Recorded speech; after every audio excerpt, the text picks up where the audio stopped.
গরম ভাতের সাথে খেতে অসাধারণ লাগবে ওলকচু দিয়ে রুই মাছের এই ঝোল। এর জন্য প্রথমে ডুমো ডুমো করে কেটে রাখা ওলকচুগুলোকে সামান্য নুন দিয়ে কিছুক্ষণ ভাপিয়ে রেখে দিলাম।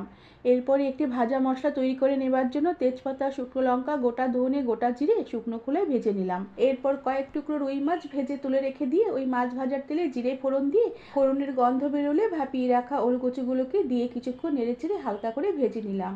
এরপরে আদা, টমেটো, কাঁচা লঙ্কা বাটা দিয়ে দিলাম, সাথে পরিমাণ মতো নুন, হলুদ আর কাশ্মীরি লঙ্কার গুঁড়োকে দিয়ে ওলকচুর সাথে মশলা বেশ ভালো করে কষিয়ে নিলাম। এরপর মশলাতে ভাজা মশলা গুঁড়ো দিয়ে আবারও কিছুক্ষণ নেড়েচেড়ে কষিয়ে নিয়ে ঝোলের জন্য পরিমাণ মতন জল দিয়ে দিলাম।